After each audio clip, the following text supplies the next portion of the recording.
वो समूह मिलने आया है मुझसे जिन्होंने या तो मकान वहाँ खरीदे बने बनाए या दुकानें खरीदी। मकान और दुकान जो भी बने बनाए खरीदे, जिन डेवलपर्स ने बनाए, उन्होंने या तो नक्शे पास कराए होंगे एडीए से या एडीए में कंपाउंड कराया होगा।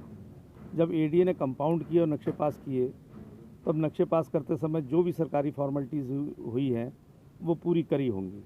जब वो पूरी की गई तो कोई भी विक्रेता का ये 2-3 बातें देखता है।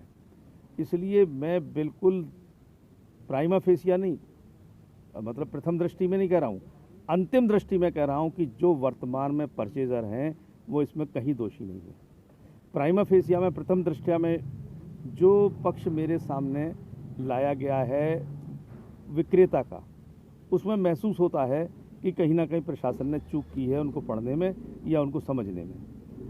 पहला तो वो उनसे बात करें वो लोग। दूसरा, ये अंतिम छोर पर बैठे हुए व्यक्ति हैं जिन्होंने क्रय किया है, तो इनका कहीं दोष नहीं है, इनकी लड़ाई लड़ी जाएगी।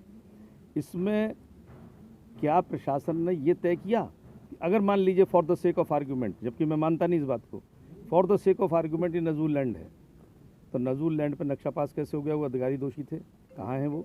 उन पर वो सबसे बड़ी माफिया तो वो हैं जो सरकारी ज़मीनों को कुछ लोगों के साथ मिलकर नक्शे पास कराते हैं, एनओसी देते हैं, कनेक्शंस देते हैं, बिजली कनेक्शंस दिलवाते हैं, सब कुछ करवा के जनता को गुमराह करते हैं और उनके लेखन से जनता गुमराह होती है।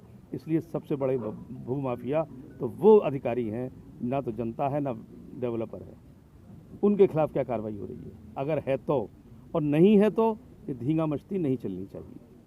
मैं इस बात को डीएम से लेकर सीएम तक उठाऊंगा, क्योंकि इनकी बात समझ रहा हूँ, जिसमें जो वर्तमान में मेरे यहाँ पर आए हैं सब लोग, इनका कोई दोष नहीं है। ना मैं डेवलपर और बिल्डर का दोष मानता हूँ। अगर कहीं दोषी होगा तो वो विक्रेता होगा, लेकिन विक्रेताओं से ही बात हुई है, उनका पक्ष भी मुझे मजबूत लगता है। इसलिए प्रशासन को चाहिए तीनों पक्षों को गंभीरता से सुने और सुनकर निर्णय ले। और जब ये मांगते हैं कि अब तक जो आपने जांच की उसकी रिपोर्ट क्या हुई है, वो क्या रिपोर्ट बनी है, उस रिपोर्ट को दे जिससे जवाब दे सकें। तो ये सब जो प्रशासन के लेवल पर गलतियां हो रही हैं, उसको मैं डीएम से सीएम तक अवगत कराऊंगा और इनके लिए लड़ाई लड़ेंगे।